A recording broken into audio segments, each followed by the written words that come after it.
Hello student, thank you for watching this video of Chemistry Guru Dr. Gunjan and ये class 11th के लिए है chemistry का next video lecture number 9। इसको हम कंटिन्यू कर रहे हैं the last application of Avogadro law से। दो एप्लीकेशन पहले वाले वीडियो में बता चुके हैं। तो application of Avogadro law, application of Avogadro law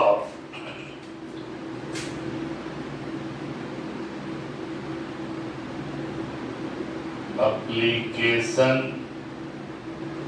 of Avogadro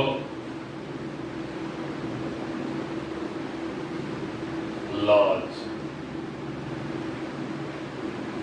का दो एप्लीकेशन ऑलरेडी हम बता चुके हैं। थर्ड एप्लीकेशन है to determine the gram molecular volume of gas at NTP. ठीक है, टू डिटरमाइन थर्ड एप्लीकेशन है टू डिटरमाइन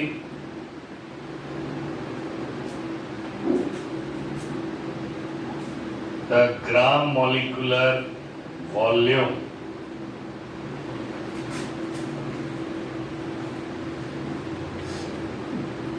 ठीक है। ये बताए थे any gas at NTP or STP contain 22,400 milliliter or 22.4 litre. ठीक है, तो इसका कहना था कि 1 mole of any gas at STP or NTP contains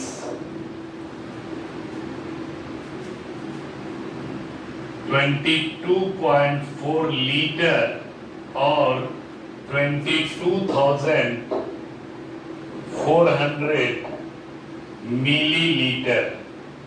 ठीक है, milliliter is also called cc, cubic centimeter। 1 milliliter is equal to 1 cc, ये याद कर लीजिएगा। ठीक है, तो किसी भी गैस का एनटीपी और एसटीपी पर जो वॉल्यूम होता है वो होता है 22.4 लीटर। अब इसको हम एग्जांपल से समझाते हैं। For example, the density of hydrogen gas is 0.00009 ग्राम पर मिलीलीटर। तो डेंसिटी ऑफ हाइड्रोजन गैस कितना हो गया? 0.0009 ग्राम पर मिलीलीटर। इट मींस, इसका क्या मतलब हुआ? It means 0.00009 gram hydrogen gas at NTP contains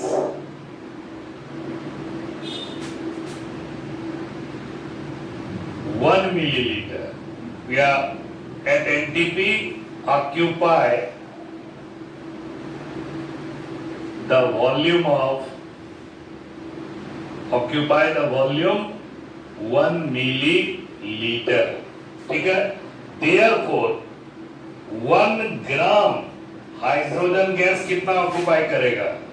1 by 0.00009 millilitre.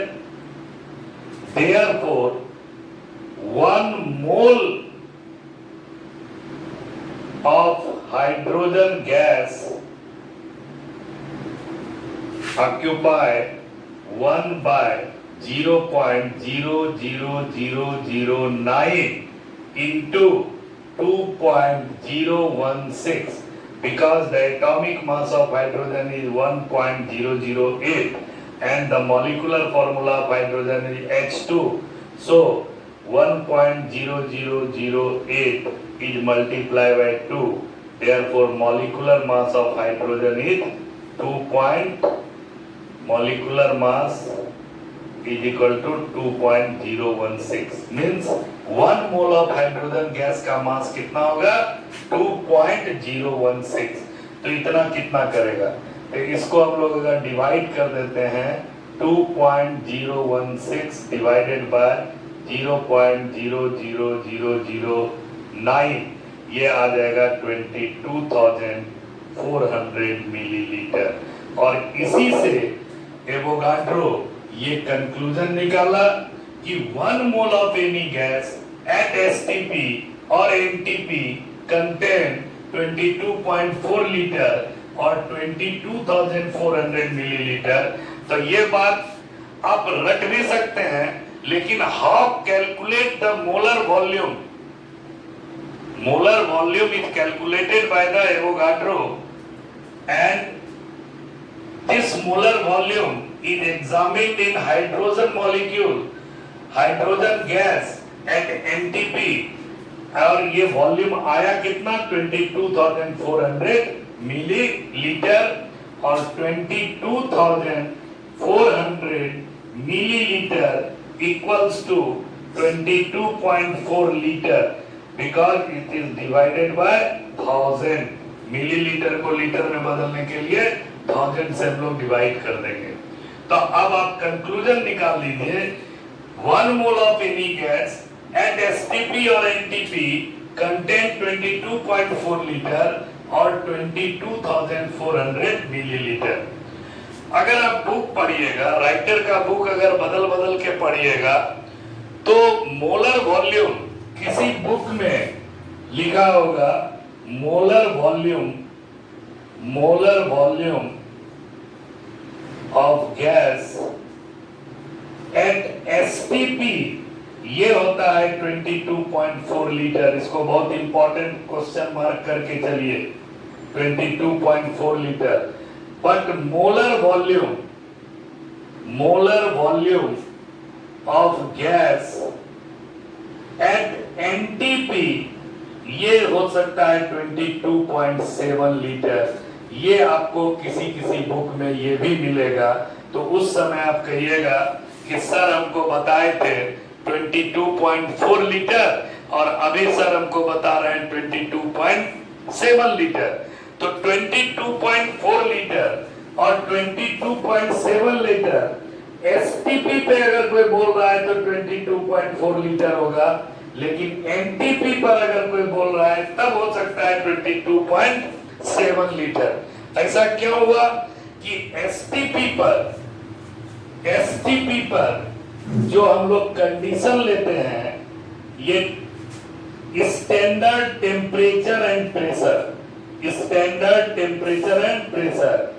Temperature होता है 0 डिग्री सेंटीग्रेड, मीन्स 273.15 केल्विन।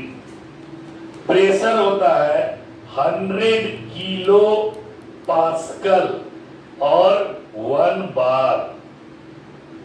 ठीक है, और ठीक है, उसी तरह से एनटीपी का जब कंडीशन होगा तो एनटीपी पे टेम्परेचर जो होता है ये 20 डिग्री टू 25 डिग्री सेंटीग्रेड होता है। ठीक है, मीन्स 293.15 केल्विन और 298.15 केल्विन, ये बदल गया। और प्रेशर जो होता है ये होता है 101.325 किलो पास्कल। तो यहाँ प्रेशर भी बदल गया, यहाँ प्रेशर भी बदल गया, टेम्परेचर भी बदल गया, इसीलिए मोलर वॉल्यूम का वैल्यू एसटीपी और एनटीपी के लिए भी थोड़ा चेंज कर गया। समझ में आ गया? तो ऑल अबाउट एवोगाड्रो हाइपोथेसिस, आप सारा कंक्लूजन जान गए। अब हम स्टार्ट करेंगे atomic mass and molecular mass. ठीक है, तुरंत स्टार्ट करेंगे अभी। Hello student, thank you for watching the video of Chemistry Guru Dr. Gunjan. अब इसी का एवोगाड्रो हाइपोथेसिस का एप्लीकेशन खत्म हो गया। अब नेक्स्ट टॉपिक है atomic mass, gram atomic mass and molecular mass, gram molecular mass. और आज हम आपको इस वीडियो में कुछ इंपॉर्टेंट एलिमेंट का एटॉमिक मास भी लिख के दे देंगे, कुछ इंपॉर्टेंट मॉलिक्यूल का मॉलिक्यूलर मास भी लिख के दे देंगे जो न्यूमेरिकल बनाने में हेल्प होगा, काम आएगा। ठीक है, तो what do you mean by atomic mass? Atomic mass is defined as the number by which the mass of the element is heavier than the mass of 1/12th part of one atom of carbon 12. Clear? सुनिए, atomic mass of an element can be defined as the number, atomic mass एक number है, as the number which indicate the mass of the element is heavier than, जो indicate करता है वह number कि वह number बड़ा है किससे? heavier than 1/12th part of one atom of carbon 12. ठीक है, this is the definition of atomic mass. It is also known as absolute atomic mass. ठीक है, अब देखिए क्या है, atomic mass of element can defined as the number which indicate how many times, which indicate atomic mass क्या है? एक number है जो इंडिकेट करता है how many times the mass of one atom of the element is heavier than the mass of 1/12th part of the mass of one atom of C12. यानी atomic mass of element को जो define करेंगे, यह एक number है जो indicate करता है कि वह मास 1/12th part of the mass of one atom of carbon से कितना ज्यादा है। तो ये हो गया एटॉमिक मास। अभी हम आपका इसको यहां से हटा देते हैं, ये अभी आपको समझने का कोई जरूरी नहीं है। तो atomic mass is equal to mass of one atom of element divided by mass. Atomic mass के बारे में क्या लिख सकते हैं? एटॉमिक मास मीन्स, समझिए ठीक से, मास of one atom of element divided by mass of 1/12th part of one atom of carbon 12. यही है एटॉमिक मास। ये चीज को आप लोग याद कर लीजिए। तो इसको 12 को हम ऊपर कर सकते हैं, तो एटॉमिक मास बराबर क्या हो जाएगा? Atomic mass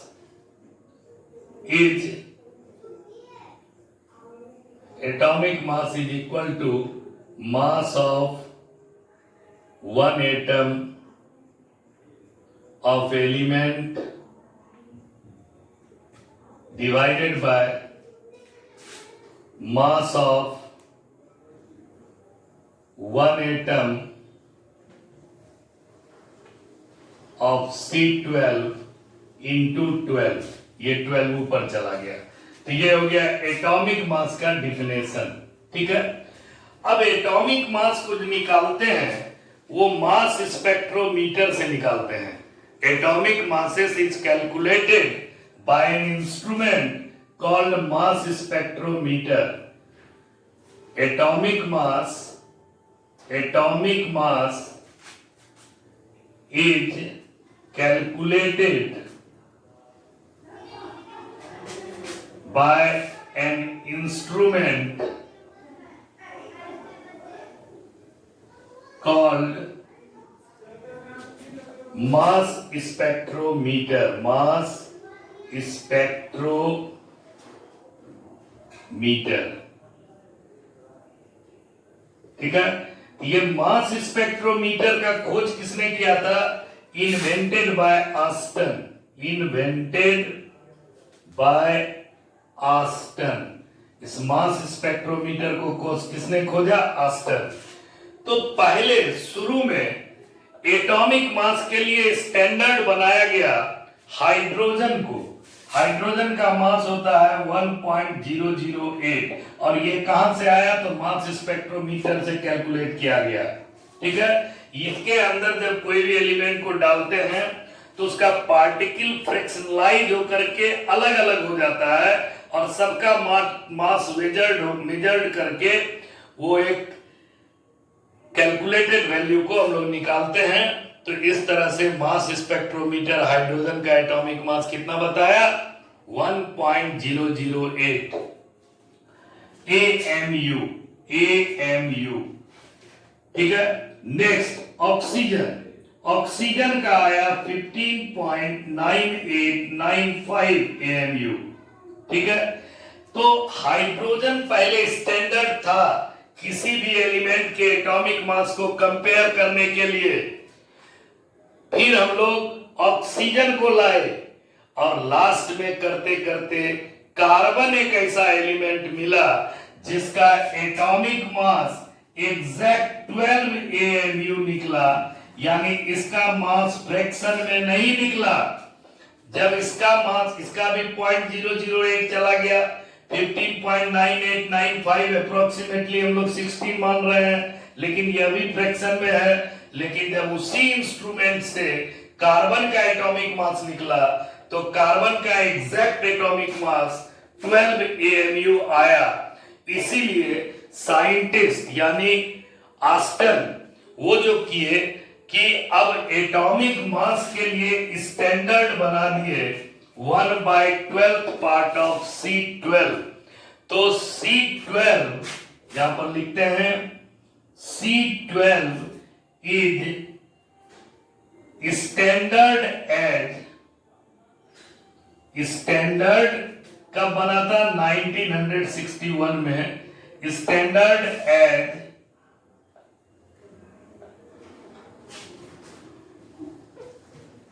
1/12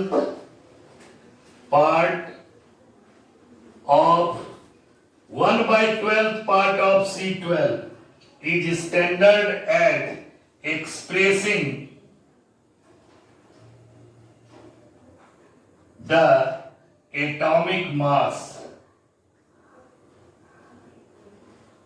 of an element, ठीक है।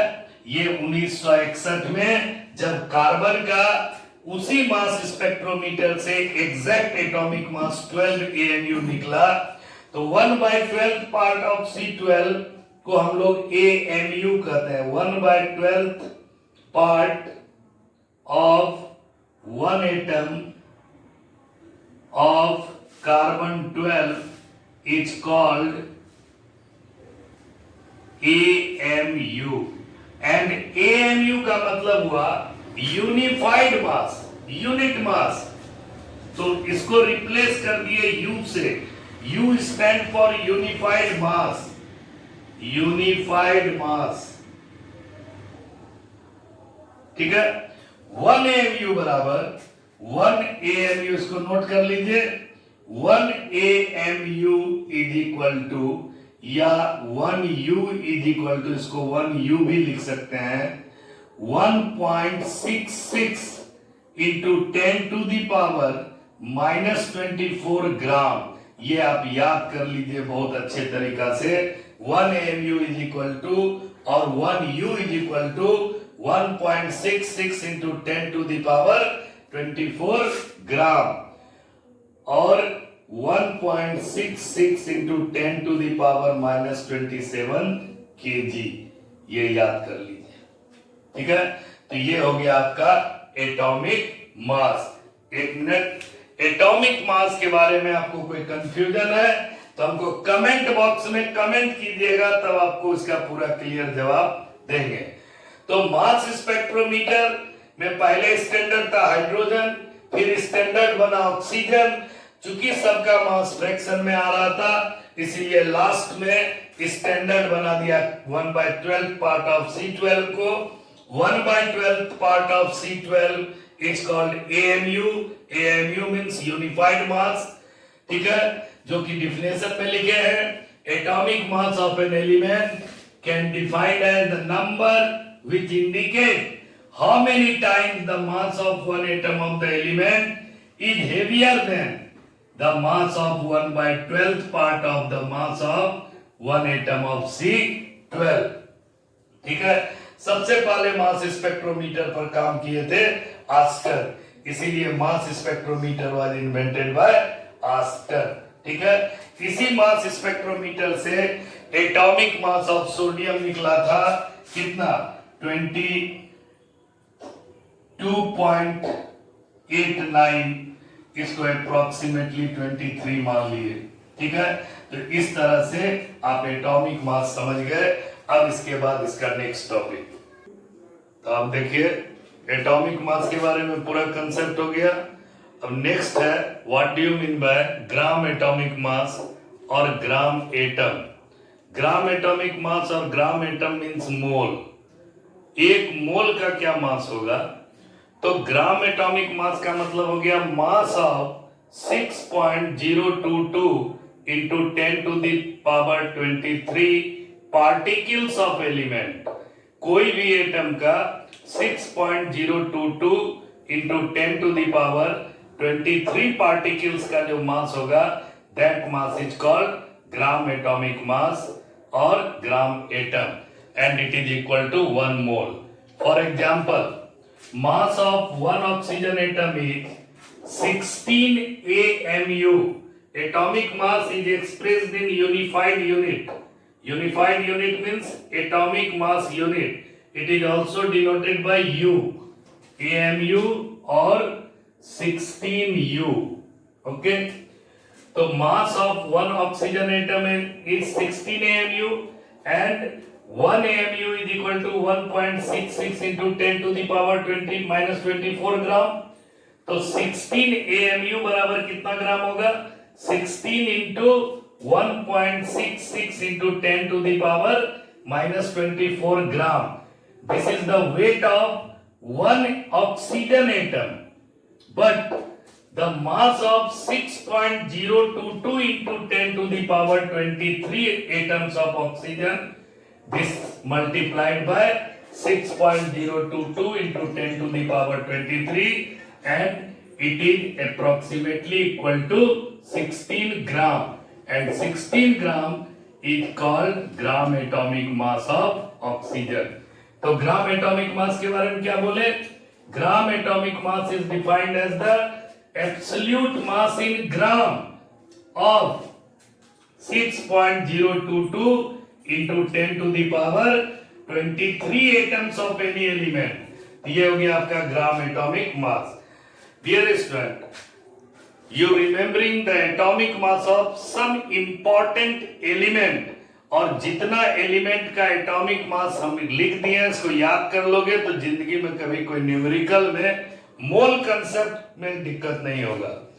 Hydrogen atomic mass is 1, helium 4, lithium 7, beryllium 9, boron 11, carbon 12, nitrogen 14, oxygen 16, fluorine 19, neon 20, sodium 23, magnesium 24, aluminium 27, silicon 28, phosphorus 31, sulphur 32, chlorine 35.5, argon 40, potassium 39, calcium 40, iron 56, copper 63.5, bromine 80 and silver 108। This is the important element and their atomic mass। Okay, now what do you mean by relative atomic mass? Relative atomic mass किसको कहते हैं, relative atomic mass। तो relative atomic mass is a unitless number, इसका कोई unit नहीं होगा, AMU कुछ नहीं होता है, unitless number. It is defined as mass of one atom, absolute atomic mass लिखिए, absolute atomic mass of one atom in AMU divided by AMU. ये हो गया डिफिनेशन रिलेटिव एटॉमिक मास का. Example, for example, mass of, absolute mass लिखिए, absolute mass of one atom of oxygen is equal to 16 AMU. Therefore, relative atomic mass RAM, relative atomic mass is equal to 16 AMU divided by 6 AMU. AMU and AMU cancelled out, only 16 is left. So, the relative atomic mass of oxygen is 16. It is unitless number. Now next question is, what do you mean by average atomic mass? Average atomic mass is very important question in your NEET or IIT JEE exam. So how you calculate the average atomic mass? In your 9th class, there is a one question is given. कि why is the mass of each and every element obtained in fraction only, not as a whole number. ठीक है, वो 9th class से ही यहाँ term बदल गया, that is called average atomic mass. तो average atomic mass, average atomic mass, average atomic mass equals to A1x1 plus A2x2 plus A3x3 plus dot dot dot ANxn divided by 100. This is the formula for calculating the average atomic mass of an element. Okay, A1, A2, A3 dot dot dot AN, ये क्या represent करता है? तो ये atomic mass represent करता है different isotopes का. Atomic mass of different isotopes, ये किसको रिप्रेजेंट किया? atomic mass of different isotopes, isotopes having same atomic number but different mass number. For example, 1H1, 1H2, 1H3. This is the three isotopes of hydrogen having same atomic number 1, 1, 1, but their mass number is different, 1, 2 and 3. Similarly, 6C12 and 6C14, these are the two isotopes of carbon having same atomic number but different mass number. So A1, A2, A3 and AN is the atomic mass of different isotopes. Hydrogen 1, hydrogen 2, hydrogen 3. ये A1, A2, A3 हुआ. 12 and 14, यह भी A1 और A2 हुआ. And X1, X2, X3 dot dot dot Xn is the percentage abundance, ABUNDANCE, of isotopes of element in nature. तो X1, X2, X3, Xn ये क्या हो गया? परसेंटेज एबंडेंस, मतलब वह नेचर में कितना परसेंट एग्जिस्ट कर रहा है, उसी को हम X1, X2, X3 से दिखाया है. तो किसी का भी एवरेज एटॉमिक मास इस फॉर्मूला से निकल जाएगा। अब इसको हम एक एग्जांपल से भी आपको एक्सप्लेन करते हैं, इसको नोट कीजिए। अब देखिए,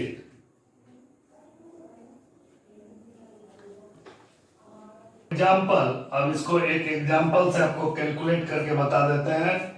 for example, chlorine has two isotopes 17Cl35 and 17Cl37। Chlorine का कितना आइसोटोप्स है? दो, Cl35 and Cl37। Cl17Cl35 75% abundance है इसका, और 17Cl37 25% एबंडेंस है नेचर में। ठीक है, तो what is the average atomic mass of chlorine? Average atomic mass of chlorine equal to A1x1 plus A2x2 divided by 100, because there are two isotopes, so only we take A1 and A2, x1 and x2। A1 कितना है?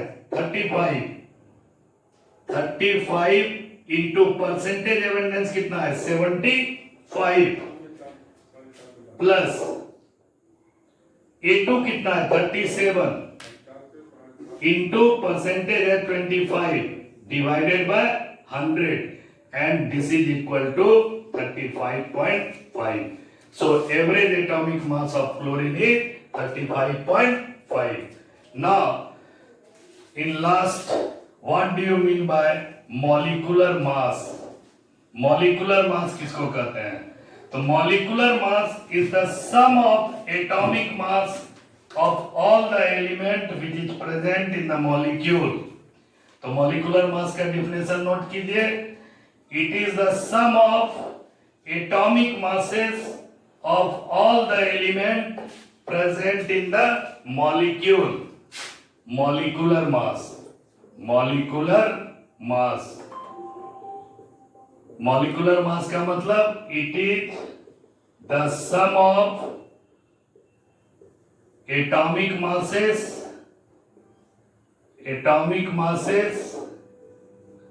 of element of the molecule, it's called molecular mass। For example, CH4, तो carbon का atomic mass कितना है? 12 plus hydrogen का atomic mass कितना है? 1 into 4, this is equal to 16। Next HNO3, hydrogen का एटॉमिक मास कितना है? 1, नाइट्रोजन का एटॉमिक मास कितना है? 14, ऑक्सीजन का एटॉमिक मास है 16 into 3 equal to 1 plus 14 plus 48, कितना हो गया? 63। तो नाइट्रोजन HNO3 का एटॉमिक मास कितना हो गया? 63। तो जितना भी एलिमेंट है मॉलिक्यूल के अंदर, हर एलिमेंट के एटॉमिक मास को जोड़ देंगे तो मेरा मॉलिक्यूलर मास निकलेगा। अब आपके सहूलियत के लिए, आपके न्यूमेरिकल पोर्शन में आपको इजी फील हो, कन्वीनियंट हो, उसके लिए हम सम इंपॉर्टेंट मॉलिक्यूल का मॉलिक्यूलर मास भी लिख दिया है। अगर आप उसको याद रखते हैं तो किसी भी एग्जाम के लिए आपको कोई दिक्कत नहीं होगा, चाहे नीट हो, जेई हो, 12 बोर्ड हो, किसी भी बोर्ड के आप स्टूडेंट हैं, इतना मॉलिक्यूल के बारे में जरूर जानिए। CH4 methane 16, NH3 ammonia 17, CO2 carbon dioxide 44, H2SO4 sulphuric acid 98, H3PO4 phosphoric acid 98, calcium carbonate 100, calcium chloride CaCl2 111, NaCl sodium chloride 58.5, HCl 36.5, HNO3 nitric acid 63, CH3COOH acetic acid 60, NH2CONH2, this is the formula of urea, very important compound in your syllabus, NH2CO, NH2, urea 60. Potassium chlorate, KClO3 122.5. Benzene C6H6 78. Ethanol, alcohol used as beverages, drinking purposes C2H5OH 46. C6H12O6, this is the formula of glucose, C6H12O6 180, and sucrose C12H22O11 342. This is the concept before starting the mole concept, and gram molecular mass and mole concept start in the next video. Bye.